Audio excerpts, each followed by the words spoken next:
on the power of employee engagement, strategies to drive motivation and productivity. Please join me in welcoming the moderator, Ms. Shilpa Vaidya Ojha, Global Strategic Human Resource Leader at ATS Global. Please put your hands together for Ms. Ojha.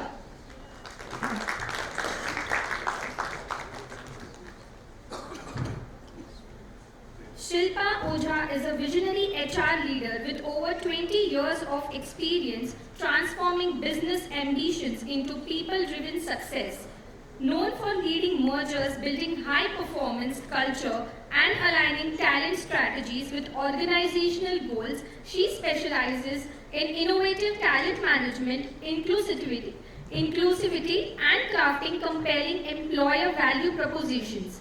With expertise spanning healthcare, tech, IT, and automotive sector, Shilpa excels in leveraging data-driven insights to attract top-tier talent and foster workplaces where people and purpose thrive. Her hands-on result-oriented approach has consistently delivered transformative outcomes and positioned organization for future success. Further, I would like to introduce the following panelists. Mr. Manish Khare, Global Head People Operations, TA and TMD at Worley. Mr. Suhas Shenoy, Vice President HR and Head People Partner, India, Zensar Technologies. Ms. Shruuti Pujari, Head of Human Resource at Riveron. Ms. Roshni Parkhi, Director People Experience, Allvue System, and Mr. Makarand Kotalwar, VP and CHRO at Kalyani Technoforge Limited. Can we have a big round of applause for moderator and all our panelists? Hello. Okay. Hi, good afternoon everybody. I know it's almost lunchtime. So we are going to start on time and we are going to finish on time. That happened, don't we? Bye then. Alright. So welcome today to the power of employee engagement, which at this moment is a very, very important topic because we have our employees across, starting from the baby boomers to the Gen Zs and even the alphas coming in between with their thoughts. Okay, so this becomes a very important discussion with the elite panelists, and it gives me pleasure to asking them questions and making their brains think. All right, let's, Manish, here's something for you. What do you mean by employee engagement, and how do you have it in your organization? What do you think of employee engagement as a part of your organizational schemes?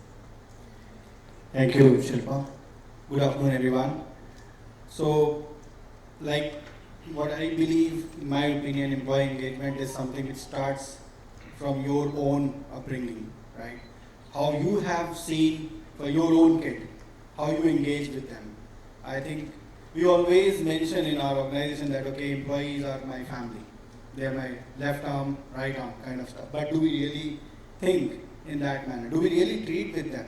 So employee engagement, if you look at the employee life cycle throughout, from the recruitment, then onboarding, then employee life cycle, and then exit, complete hire to retire, if you see, I believe it starts from the day one when you approach the individual. How are you going to engage with them? How are you bringing that essence of culture that you are actually carrying in your organization? And nothing, your employee engagement is actually talk about the culture that the organization is driving in that. Right? So, like I was listening in the previous conversation when the TA topic was going on and Prerna was talking about the daily engagement for employees is like approximate 60 to 70% people are unnoticed, or probably something which is not in the range of the individuals, right? So according to me, engagement is something which starts from the organizational DNA in terms of what exactly they want to build in their approach. So how are you making them that they are inclusive? How are you making them feel that, okay, they are going to learn something over here? So if you look at Gen Z or baby boomer or millennial, there are the companies where the people are working from last 25 years, 30 years, 35 years, and there are people who have just recently joined a year and then left. There are situations that has happened that day one, the person joined and in the evening, then they say that okay, sorry, we can't continue. Right? In all those situations, it talks about that how are you dealing with that individual on the day one? Are you giving them importance? Right? Are you giving them a feel that okay, yes, they are valuable. They are actually asset. They are not liability kind of stuff. So what I have thought about that, according to me, it is complete hire to retire hierarchy. And then how it is important for organizational success. Because organizational success, we always talk about EBITDA, market capture, how much product is getting sold, right? But in the real sense, the organizational success is actually how much your employee going out and talking about the organization culture, about the engagement, about the different benefits that they are deriving from that. Now, benefit is not only monetary or something non-monetary kind of stuff, but benefit is something which talks about the well-being as well. Nowadays, these are the well-being is the buzzword, right? Everybody is talks about now. Organization like in my previous organization before this one, Tata Motors, they have hired a well-being officer, right? Which means that person was responsible for owning the well-being of that individual or all employees.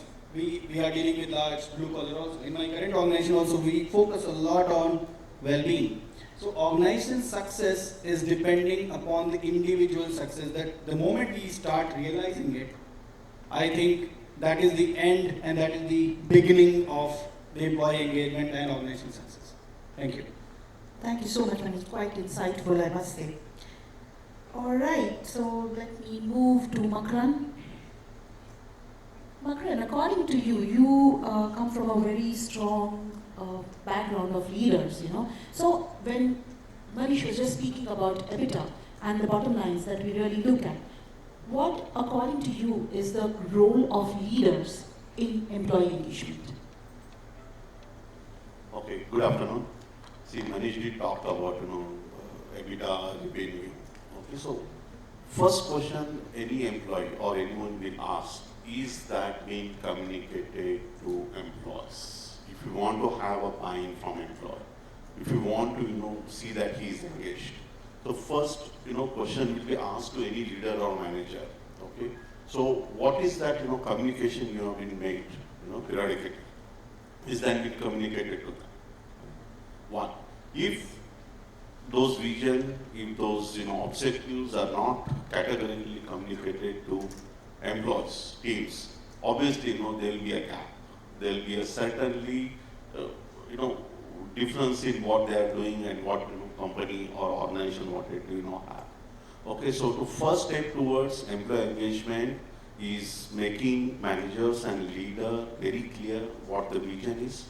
Second, how that is being prioritized. Third, is that being communicated to employees?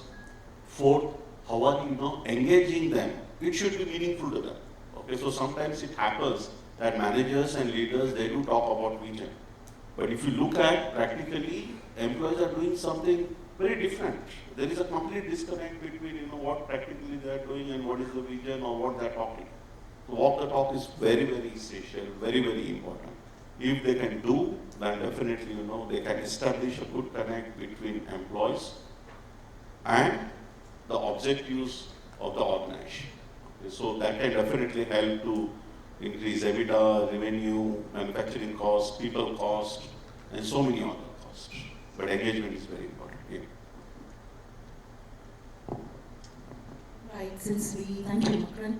And since we are on the topic of leaders getting involved more, I would want to invite Shruuti to discuss another topic, which is how would you measure an employee engagement? Because finally it will boil down to your EBITDA, finally it will boil down to your engagement activities costs. So, would you like to share your insights? So, hi everyone, good afternoon, and hope you are still awake enough to hear us out.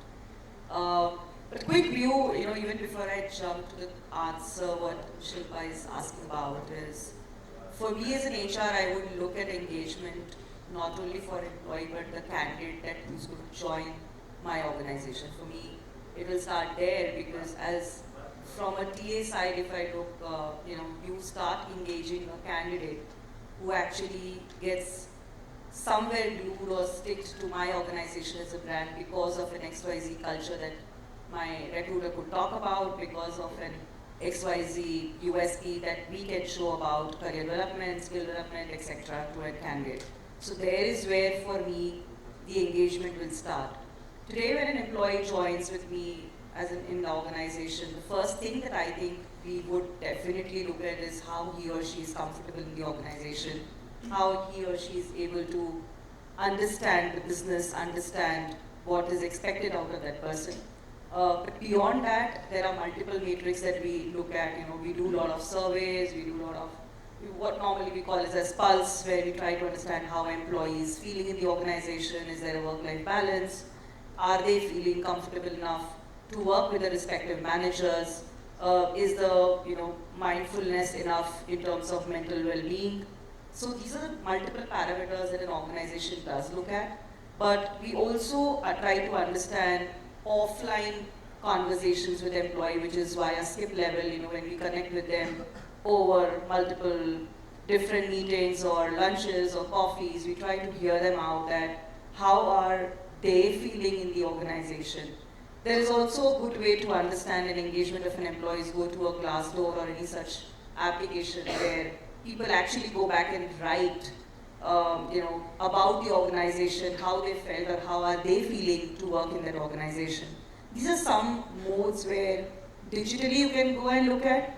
But beyond that, I think it is also about, I feel is that somebody who leaves the organization and when I do an exit interview, that is also a time to understand what is it that triggered that fellow to go outside the organization, but also what is it that ensure that I'm able to retain that employee in my organization. So both are the ways to look at what is it that I'm able to engage with the employee in the organization. While we look at multiple ways, we keep on talking to a lot of people. It's not that an easy affair that just by a conversation you declare up matrix. By just a conversation you declare up saying that I am engaging my employees fully. There are so many areas where people don't speak up, people don't open up. There are so many lines available throughout in the organization. You have e-app services. During COVID, we had so many services. But do we say that, I was engaged with the organization? Question mark. We also say, as one point before I leave from this question is, a lot of times we say that an employee is leaving the organization because of the manager. Its first keynote to hold the engagement with the employee more than anybody else is the manager and then the organization. So multiple metrics, but yes, engagement is not that easy.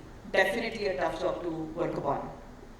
Absolutely, and that's what CHROs are really held responsible for, right?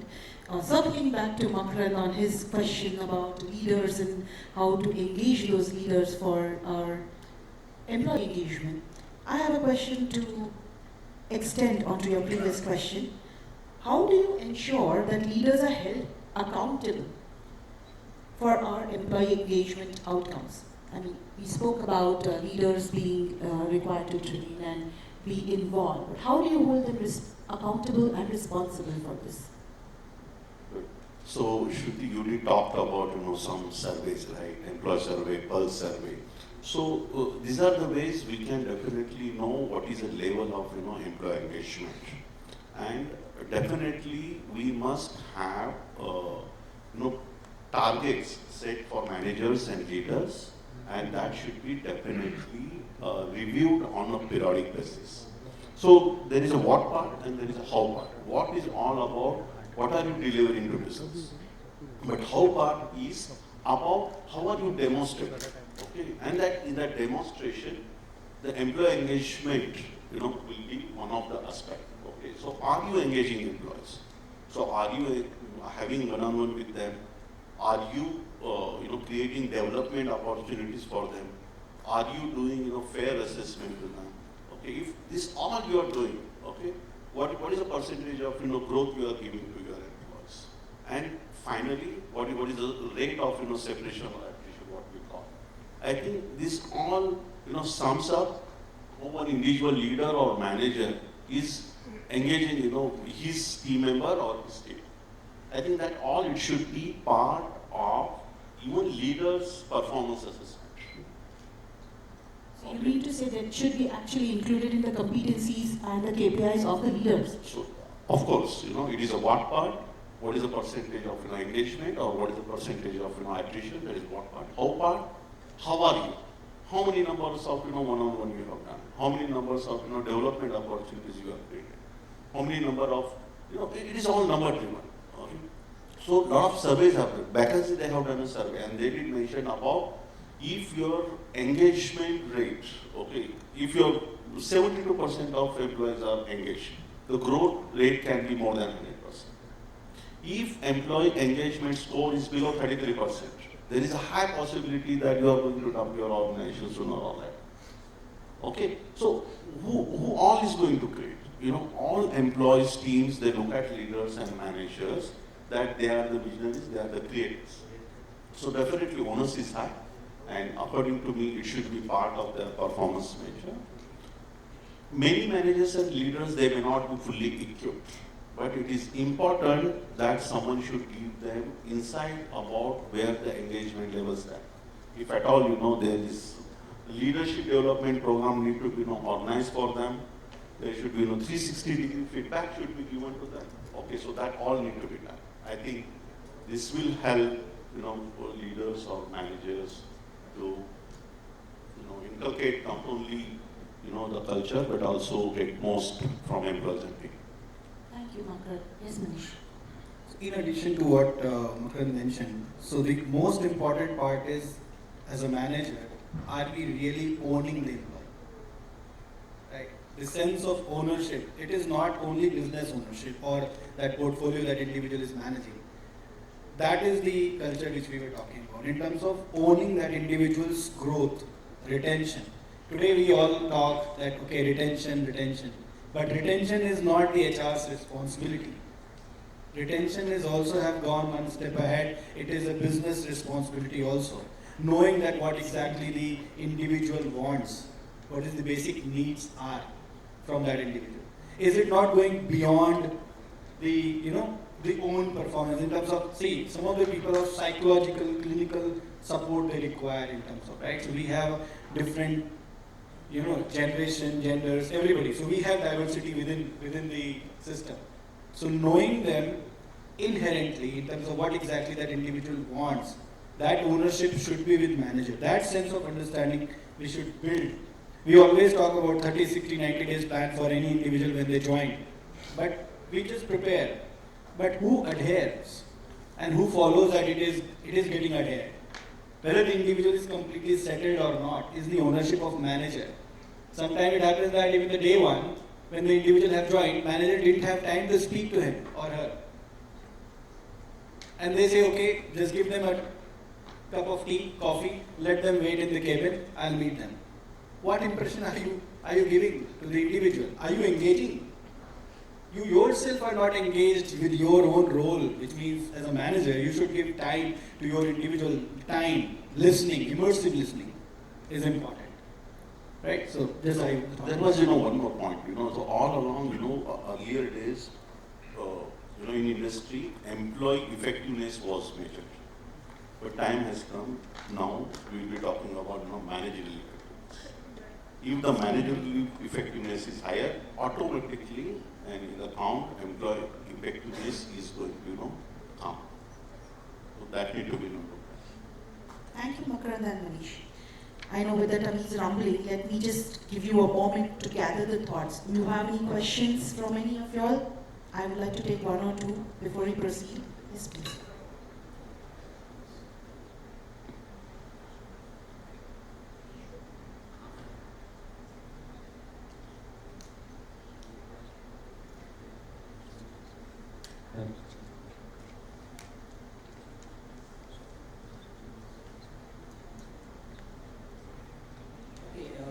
Am I audible?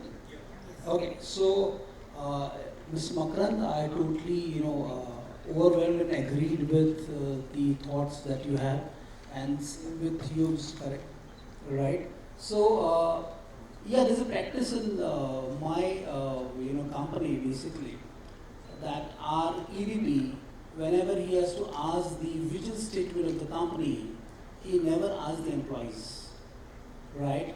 He always asks the manager that what is the vision statement.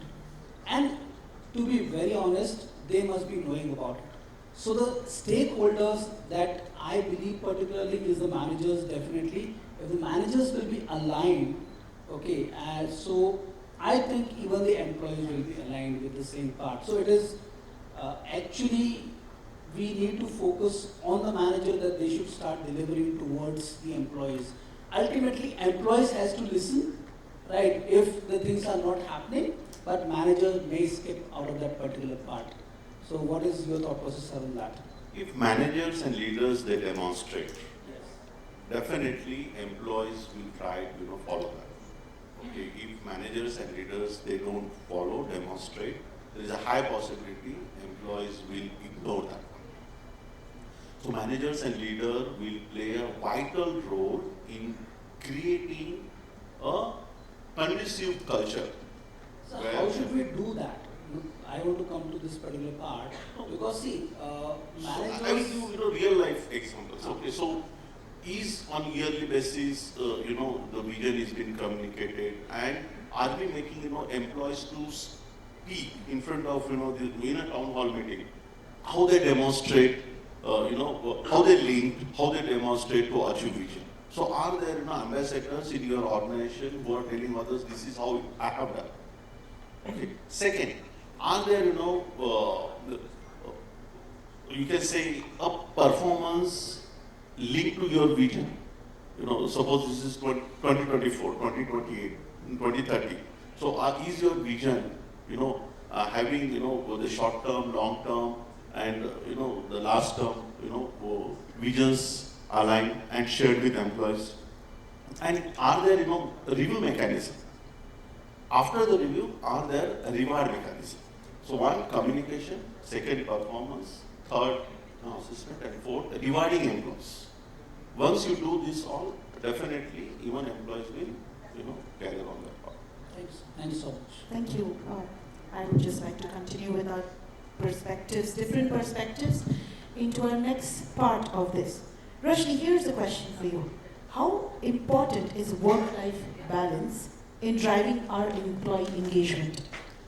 And what initiatives do you have in place to support this? Thanks, Shilpa. Is this working? Oh, hi. Good afternoon, everyone. Work-life balance. I think that's one of the most widely used phrases in the corporate world today. I was recently reading a talent trends report for 2024. It was created by one of the leading executive hiring firm in India. They surveyed people across different age groups and across different industries, trying to identify what are the top 10 things that people look for, whether they want to stay on with a particular company or when they want to accept an offer from a new organization, what drives them. And not surprisingly, the first expectation across all age groups, 20s, 30s, 40s, and 50s, was work-life balance. And this has probably become even more post-COVID era, because no longer is it enough for people to just work and go home and do the homework, right? I don't mean homework as in a student, but household chores. People are looking at more diverse experiences today. People want to travel more. People want to experience new things. I have a lot more people I hear of wanting to go on road trips today than ever before. They want to pursue different hobbies. They want to get into adventure. They want to do all these things. They want to have a more fulfilling life. And if you are an organization, this is very, very important for us as employers to recognize this need in everybody. All right? And this is no longer a good to have option. This has become a must have option. Okay, it's fairly easy for some of the probably techno companies like IT for us to implement some of these policies. It may not be as easy for other industries where most of your work has to happen, where you want people to be there in person. But I think each company needs to come up with innovative ways that works for you best. For example, us, we are a fintech product company and we are a fairly small organization as well. So we have multiple things that we do to promote work-life balance with us. One, of course, is hybrid work model. I think that's the way to go today. It's a sweet spot between fully remote versus fully on-prem. We expect people to be in office at least 2 to 3 days a week. We prefer them to be in office Tuesdays, Wednesdays, Thursdays, but we are not hidebound by it either. We are okay for people to come any 3 days that work for them. All right? We also give flexible hours. What I mean by that is, I come from a time before COVID and all that where we used to have mandatory hours in office. I don't know how many of you still practice it. We used to have that minimum 8 hours you have to be logged in. You need to, clock in and clock out kind of a thing. And we used to have systems that would monitor how many hours have I been in office. And if I don't clock in the required number of hours, then my system would automatically apply for half a day leave and things like that. This, honestly, in my opinion, no longer works, especially with your Gen Z. They don't want all these kind of restrictions put on them because it impacts their performance. So definitely flexible hours and these things. Other thing, I totally agree with Manish and Makarand when you said about managers and how they own it. Educating managers is also very, very important. Do you respect your employees' boundaries, time boundaries? For example, us, we are very, very conscious. We avoid late night meetings on Fridays. We work with UK, US a lot. So for us, late Fridays for the beginning of the day. And especially daylight saving, it's separate night, right? But nonetheless, we make a conscious effort not to keep meetings Friday late evenings, right? And we actively discourage employees to work on weekends and holidays. We don't want you to work on weekends and holidays. Comp off and all that is fine, unless it's absolutely business critical, please don't. So these are some of the things. We also, when you talk about work-life balance, people also want to maybe involve themselves in CSR activities. They're passionate about giving something back to the society. We also give 8 hours off in a year, paid hours for people to indulge themselves into voluntary work. So these are probably some of the ways that we are trying to build in work-life balance in our company. Thank you, Roshni. And building on to that, I'll come to Suhas, wherein I just want to ask, having millennials, baby boomers, and Gen Zs on a wide variety of a platter that we have, what would be some innovative strategies that you have implemented so far in Zensar? I would like to know that. Thank you, Shilpa. Good afternoon. 10,000 people in the organization. Post-pandemic, we actually had no clue how should we engage with people because there were 10,000 expectations. So we did a simple thing. We didn't go to managers, we didn't go to leaders, we went to employees. We put a KPI, first KPI, saying that what is engagement for you, tell us, and we'll do that. Simple. That was the strategy. So now it is part of performance management system. The employee decides how we as an organization will engage with him or her. So we know at least we got that part right. Then since it's put as a KPI or a goal in the system, the manager also will be assessed by the employee how the manager supported. The manager also, as closure of goals, says how he or she supported. Automatically we now have a database of 10,000 people, what engagement means to them. We also know what the manager is doing about it. That was the first part, simple strategy, because we said, we don't know. We would ask, help us, we want to engage with you. Like if, for example, if I have to engage with you, I will ask and somebody will say, tell me the time that lunch will start. Right? That's engagement for us. Because that's what currently probably bothers somebody. But somebody will say, no, I want to know what's happening in the career planning of my organization. So 10,000 expectations, so we closed it that way. So we now have a system which starts by asking employee, what is engagement for you? How can I help? So they are helping us. Second part which came up in that thing is, most people have gone back to their hometowns as part of pandemic. And while they enjoy coming to office, I'll say why as one of the reasons, they do not want to come back to Pune, Bangalore or Hyderabad. Because they have set up an ecosystem in their towns or cities to support their parents, siblings and so on. So they said, I want to come to office but I can't come to Pune, Hyderabad or Bangalore. We said, okay, you can't come to office, we'll take the office to you. We started satellite centers.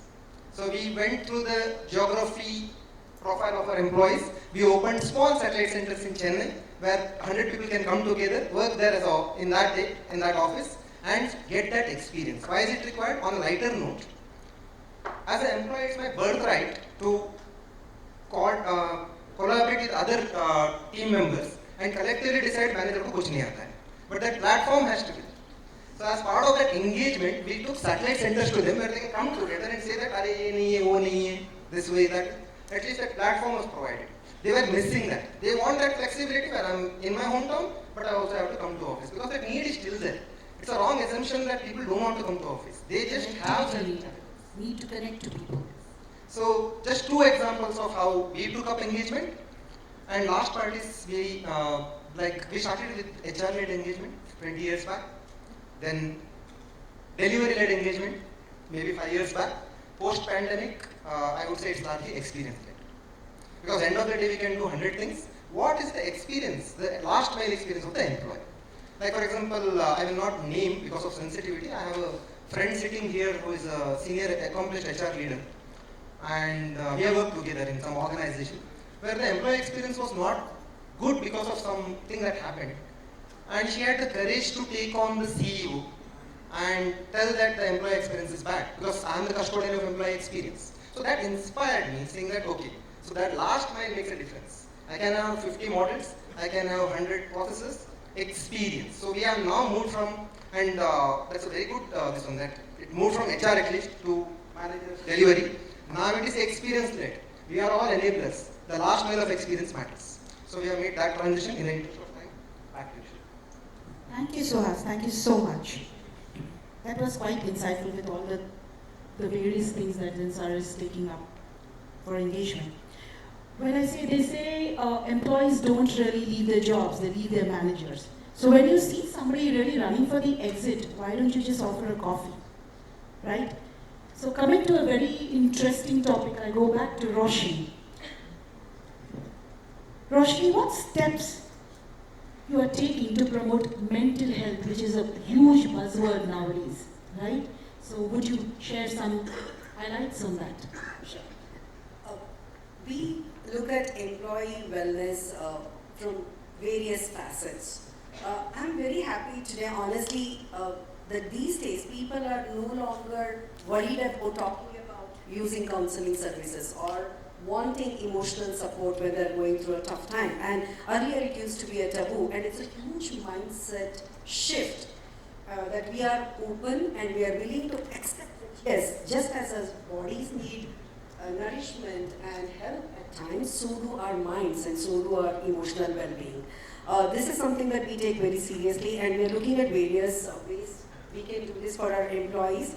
Work-life balance definitely is one of the components where people can, look at their lives apart from work. Other than that, we also have engaged with the online platform that provides these, mental wellness counseling sessions, confidential sessions for our employees. And what we have done is we have not restricted it to employees alone, because your well-being is not only to you. We live in an ecosystem. In our culture, especially our families are very, very important. So anyone in my family is not feeling good, it's going to definitely hike up my blood pressure rate, right? So we provide this free counseling services, a ton of resources about self-assessment and all these things for employees plus 3 of their family members. They can nominate anybody that they want. So we do that. We also do preventive health checkup, free of cost, for our employees once a year, so that prevention is always better than cure. So when you talk about physical well-being, we also want our employees to go and get themselves checked up. For employees, we provide it free. For their spouses, they get at the same rate as our corporate rate. So that is something that we do. We also do a lot of workshops. We do fitness challenges, no elevator day, something simple. It doesn't have to be a big ticket item all the time. Sometimes it could be very low hanging fruit, like no elevator day or 10,000 steps challenge, whoever accomplishes it. Interestingly, being a small company, it's easy for us. We also provide free healthy snacks in office. A lot of times people are not really hungry, they're more peckish, they want to eat something. Instead of ordering some fast food from Swiggy, Zomato, we provide you snacks. Why don't you just go grab back, and it kind of takes care of that hunger that you have for that moment.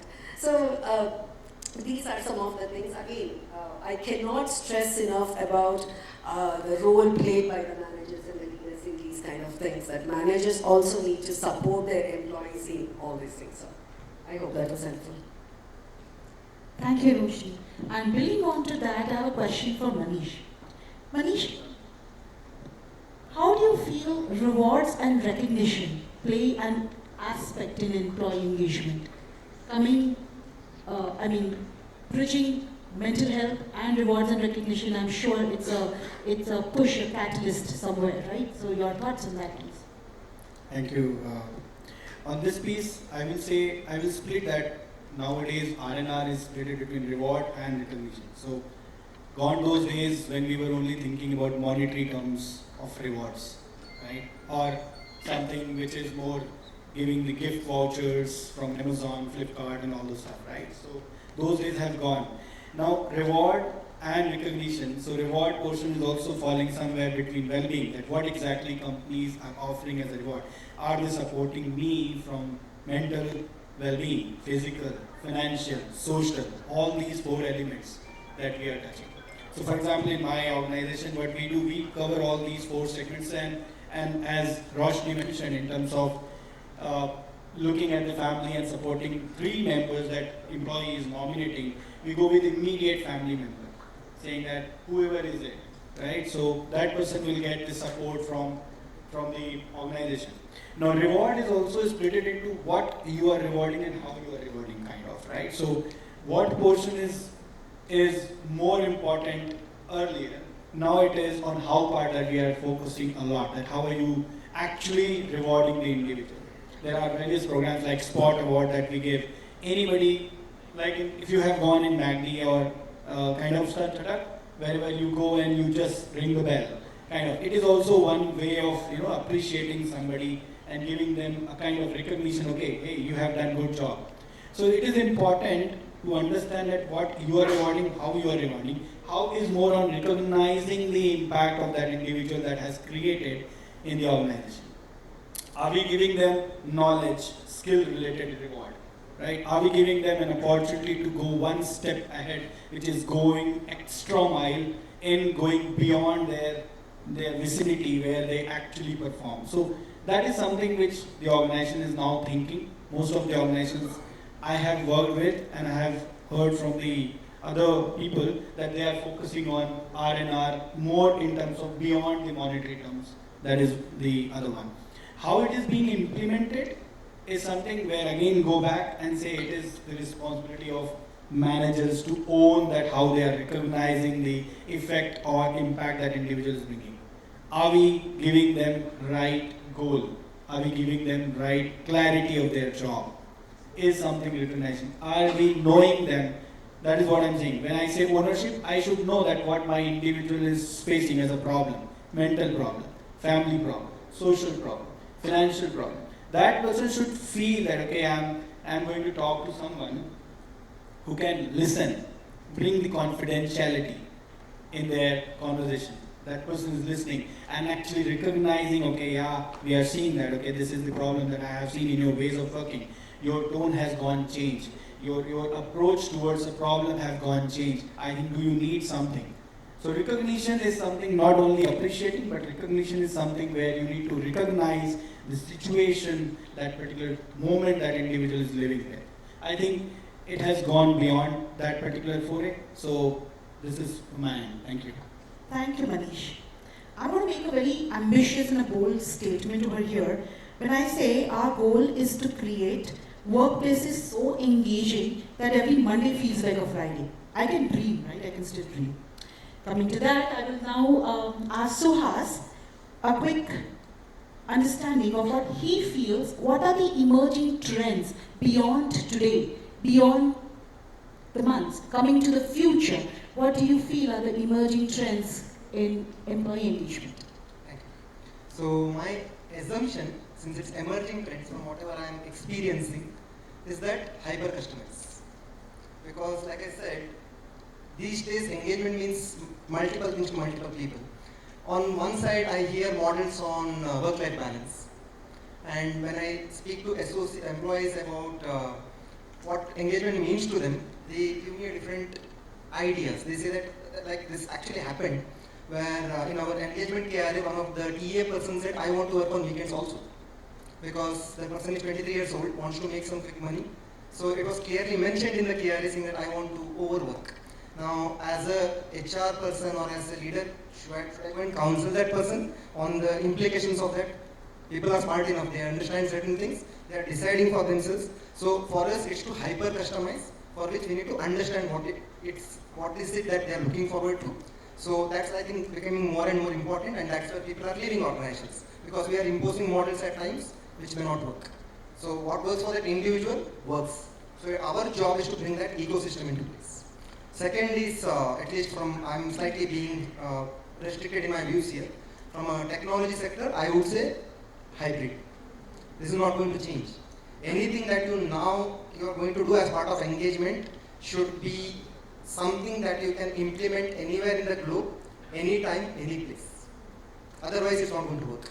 If I'm going to take care of 10% of the people who come to my organization on a daily basis, that's not going to work, because if it's not replicable in other contexts, in various cities in India or somewhere else, in various time zones, it's not going to work. So going hybrid, I think, it will be technology, sector agnostic over a period of time. It has picked up in some sectors, but I think future is more about hybrid. And last one is, I would say, know your people. That's going to be the trend. That's it. Thank you. Absolutely. Thank you, Suhas. Okay, and coming to last but not the least, this is an open question for all of you. Any further advice you all would like to give from your experiences to the audience, to the coming organizations? The audience is full of various organizations, various domains. What would be your advice for the future of employee engagement and their captivity to be with the organization? I'll go first. I just have one advice. Speak to your employees. They will know best. Because I've been on the other side of the table. What worked for me may not work for you. So speak to your employees, you know them best, you know engagement models best, act as a consultant, that's it. Okay. So, you will do plenty of things in your organization, but employee is going to ask only one question to, organization or management. Am I getting learning opportunity? Am I getting growth? And I am being compensated back. If these three things are addressed, supported with, rest what we discussed, I think we'll be able to, create an excellent engagement organization. And the third one is, whatever you frame as a policy, frame not from organization perspective, from employee perspective, right? So, I don't know, because I'm just asking these open questions to everyone. How many have you implemented buddy program in your organization? Have you implemented buddy program? Have you heard this before? Everybody. Probably people have done that also in some part of their career in past. My question is, what next? You have created the buddy program. You have given, okay, hey, Shruuti is going to be the buddy for Manish when Manish joins. But have you checked with Shruuti if she is willing to do the buddy role? You have made a policy that, okay, the buddy program is a policy. Have you checked that what Shruuti wants from this entire engagement in terms of, okay, I'll take care of Manish, Manish, you will meet these 10 stakeholders, your interaction is set up, your discussion is on, goal setting is done. What next? What next for Shruuti? I will be giving a good feedback, good rating. Yeah, Shruuti was very engaging person. She was giving me good support throughout my 30, 60, 90 days or 6 months period. Probation is complete. I'm done. What about Shruuti?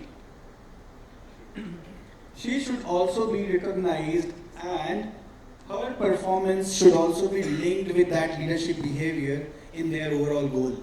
That person, what she has done for 6 months in Manish in terms of pampering, caring, ensuring that retention is there, that all things should be built into policy. Your policy should not be organization specific. It should be from employee specific. It should be the new joiner as well as the one who is accompanying that individual. So that's the point. Yeah, that comes to HR cross-selling, right? Just to add quickly on this is, while we are building so many policies, while we are doing so many conversations, while we are communicating with employees, we are listening to the concerns, we also need to bring an action plan as HR. You know, it's just not about taking what people are talking, it's also about bringing action. And why I come to this point is, in one of my organizations, we had a very huge pulse survey, I remember. And you know, people were writing over on the pulse survey, there were so many comments, there were scores floating around, it was all attached to managers' KRAs. We were pushing the managers, oh come on, you need to go and reply to the employee, you need to write something back to the employee. Employee को भी हम push कर रहे हैं कि come on, you need to go for the pulse and participate in the pulse survey. We had a function-wise goal, oh dude, your function is not participating, ask your employees to participate. What's happening? Is it only about scores? It's only about writing comments? Is it only about replying back to those comments? It's also about creating an action plan. The minute an employee sees that the management, the leadership, the manager, each of them are serious about creating an action plan around whatever has come across through all these different platforms, there is where the engagement actually begins. So it's all said and done, what is it coming back to me after I have raised my concern is what I look as an employee, moreover. Right, Shruuti, and I can definitely say you all have been there while pushing for the Great Place to Work surveys or some other surveys. Oh, come on, go vote for it, go for the survey. But yes, we really want to have an, sorry? And yes, most of our certification surveys, right? And that entire responsibility, right, lies with the HR department to make sure that the surveys are fit. I agree. And it is so funny that it's always the HR pushing. The fact that we need to push so much itself says a lot about engagement right there, honestly speaking. But one last thing that I want to talk about when we talk about employee engagement, apart from all the other activities and the benefits and the policies and the processes, ultimately we spend most of our time doing our day-to-day tasks and the job. So how can we make that work more engaging? I think that is also very, very important. Are we leveraging the right kind of expertise individuals bring in? Are we also taking into consideration their aspirations? As you said, don't make it about you as an organization, try and make it about the employee. And can we make their day-to-day work more engaging and interesting? Probably that will also help us build better engagement levels in the company. Rightly said. And this practically brings us to a quote which Ellie Holmes had said once, that the CHRO's job now doesn't limit to what work is happening, but to create work to make sure that the organization thrives on being the best. And for that, our jobs are now turned not from drawing rangolis and getting engagements done, but to create work based on capabilities. With this, I really would like to throw the floor open for any questions, any suggestions, any insights. Mr. Roshni, one thing for you. Yes. You allow me. Do you think is it the right time to bring physical fitness as a part of engagement activity for our employees or for we should have some time in our organization where our people are engaged mandatorily in some sort of sports. Okay, sorry. I'll repeat my question. Ma'am, is it the right time because people experience, I'm just looking at that. So is it the right time for all the organizations or, we as a community to bring physical fitness of employees, managers, executives, everyone as a mandatory part of our culture? Maybe 1 hour every day, they are getting involved in that so that we should ensure that the people are fit because most of them are doing the desk jobs. I agree with you, especially true for IT folks who sit in front of laptops for 12 hours or longer. A people experience, as you noticed, it was a very conscious move in my organization that we wanted to talk about what you talked about, Suhas, right? It's about experience today, so it was a conscious decision for us. I don't know about whether we can mandate anything, that kind of contradictory to what we're trying to achieve here, but we definitely should be encouraging. And as I said, when you talk about employee wellness, owning the employee, as Manish said, we need to look at it from all facets. It has to be from the work, it has to be from the mental wellness, it also has to be from the physical wellness. Today, most IT zones and companies do have gyms on-prem. People do provide memberships. So we can't really force, but we do encourage. Like you do fitness challenges, right? And you do workshops on the floor. You do yoga, you do Zumba workshop, whatever. But I would say we have a sports committee where we organize sports every quarter so that people are forced to come and play some games. That means they also need to practice a couple of months if they want to really win. We make prizes very exciting. So we can definitely encourage. I think we should because physical and mental fitness is very, very critical. Thank you so much. Okay, I had not just a question, but it's more of a thought because Shilpa did mention that the dimension of engagement, right? Can we look at making Monday look like a Friday? For me, it's slightly tangential because what we are striving here is to make a Friday look like a Monday, where people come with all the excitement, energy, and passion on a Friday also to work. And they look forward to do something constructive, concrete, and get a learning back from the day for the weekend. So that's something I think is a different food for thought for all of us as HR leaders, where we look at engagement in a different quotient altogether. And just to add a bit more, Roshni, to what you mentioned and the question asked by my colleague here about engagement. So we are a small organization, we are a financial services and a credit bureau in India. So being in the industry, we are quite linear in terms of our structure and headcount. What we do is, engagement is in a different perspective altogether. We went ahead and we asked the employees, what are the kind of extracurricular activities you all engage in your personal lives? What are the hobbies? We culled out some 9-10 circles based on the feedback we got, and we created different circles. One is a reading circle, one is a trekking circle, one is a gymming and physical fitness circle, the other one would be a parenting. And we just clubbed the entire organization that pick up and choose which group we would want to be a part of. And HR is only the facilitator. We don't do anything. We do not do any sort of engagement activities as HR, but it is run by our employees themselves. So I just thought I'll add a little bit to this topic. Thank you. That was very insightful. Thank you.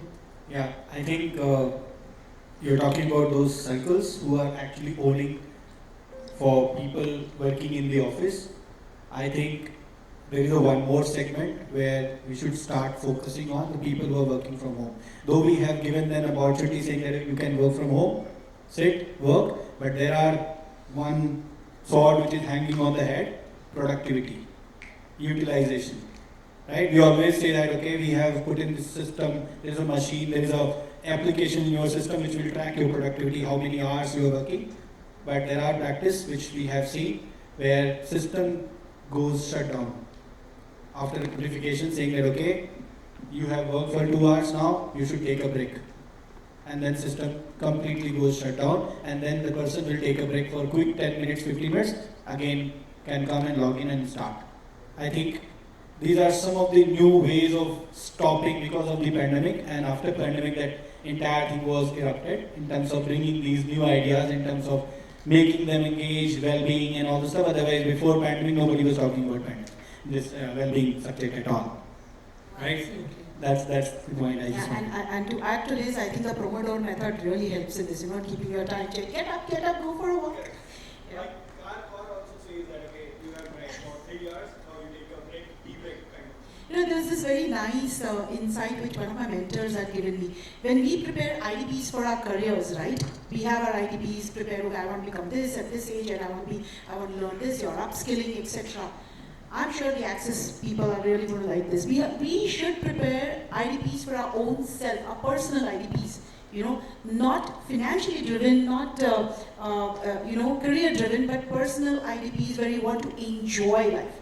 And this was a very nice insight which was given to me by my mentor. It really didn't resonate with me at that time because we were on a burnout phase and like, no Shilpa, you got to go. But then when I sit back and think about it, it's a very important thing from the mental health capacity when we really think that along with Axis Bank telling us, that indulge in your personal plans, we should indulge in our mental, personal and physical personal plans as well. All right, any more questions? Yes, please.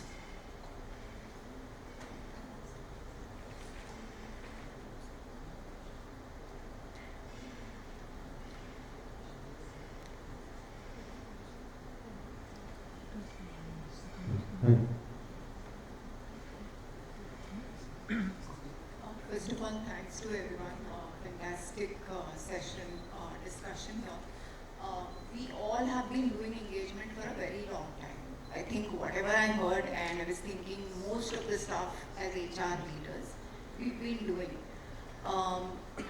You know, we also see reels on Insta and stuff. I was seeing a reel maybe yesterday. One of the very great speakers talking about saying, when we talk about engagement, and this is not a question, just a thought, but I would want to know your views here. When we talk about engagement, say a sales guy is not doing well for 2 quarters, the manager comes and says, hey, your 2 quarters haven't been good, pull up your socks, otherwise I'll have to put you on a PIP, right? As HR leaders, when people come to us saying, oh, you know, I want to put this guy on a PIP, rather, has the manager really checked, you have been an excellent performer for the last 2 quarters, is everything okay with you? Why are your numbers coming down? Right? So as HR, when people come to us saying, hey, I want to put this guy on a PIP, are we also saying, okay, here is a process for PIP? Or are we saying, have you had those conversations? Why I ask this is, because somewhere this also gets linked to engagement, because today, if as an employee, I'm doing a fantastic job for 2 quarters and the 3rd quarter is bad, maybe there's something else that's bothering me. Right, so I just wanted to know your thoughts and maybe anyone who could. Yeah, because I have seen those cases in past, because I also worked in financial companies before joining my current one. Last 2 I was working with Bajaj and SDFC. So I have seen those kind of culture where people are not talking actually, they are not discussing actually. And that's what I said, that before pandemic there was no well-being subject. After pandemic everybody started talking about that, and now people are talking about social well-being and mental well-being. I think the piece that you are bringing, Bhavna, I think that is subject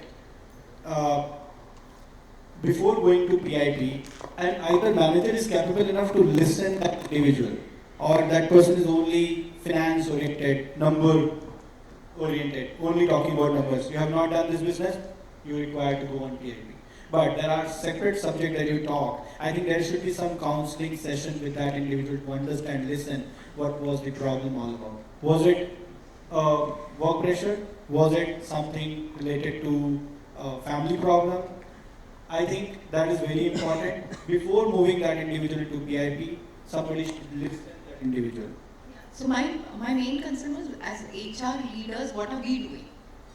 You know, what is our contribution to do that engagement?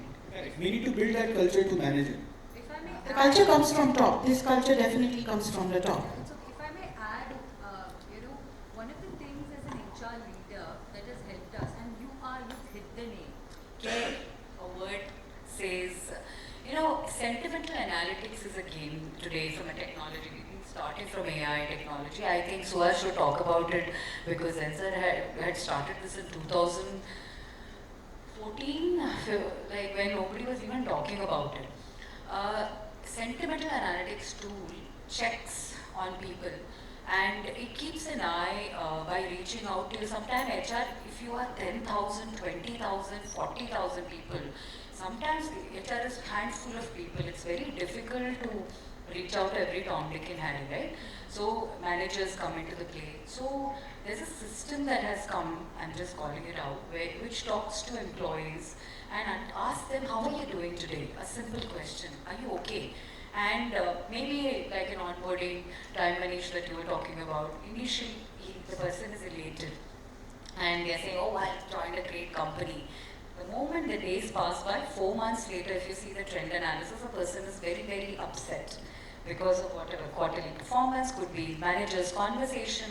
As an HR, I think for us those triggers to note those sentiments happening in the organization, understand where is our culture moving up to, really will help. Because if you bring that tool from a technology perspective, you will know how your culture is becoming. Is it a trade union culture you are seeing?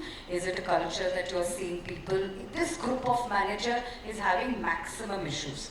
The tool will tell you, oh, this manager seems to be a little more, how do I call it, a stricter, a very kind of, and it gives you an analysis. And you bring those interventions, curated interventions for those, that also shows the care. That you care as an HR, you're bothered about it. I'm just bringing an idea how you said and what we are doing. And Suhas, please feel free to share. And one more thing before you go, Suhas. How many business partners are actually counselors? Do they actually counsel or they just listen and go as per the business need?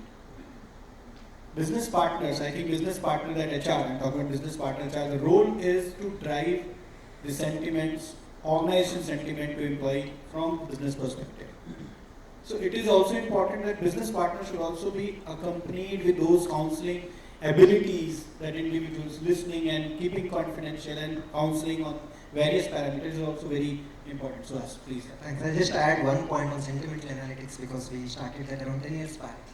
What it showed was a disconnect between what the employee wanted as experience or engagement and what the manager and leadership saw experience and engagement.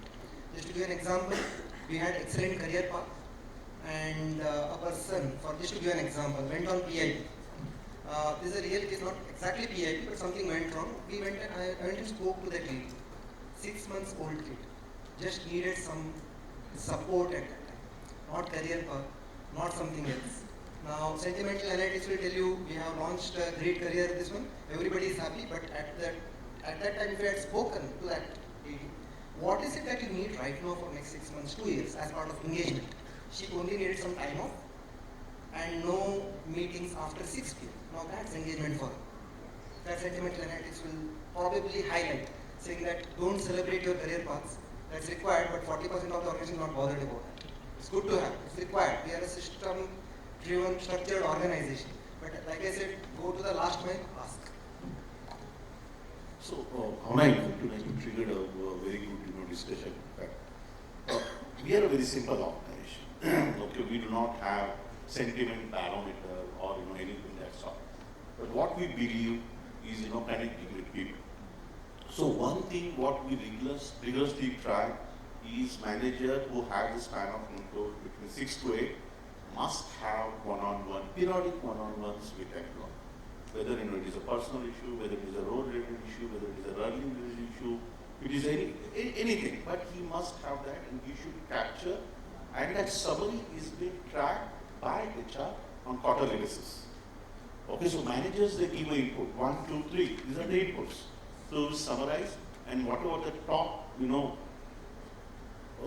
priorities are coming, those are addressed. So according to the managers are made to get the performance done from team and not by themselves.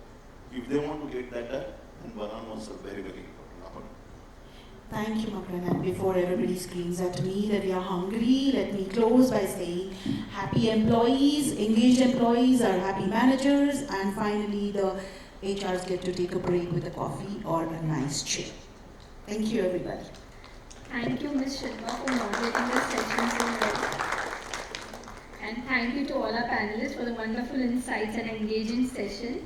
I would like to call upon stage Ms. Parul Sharma from YSET Inc. to do the honors. Can we have a big round of applause?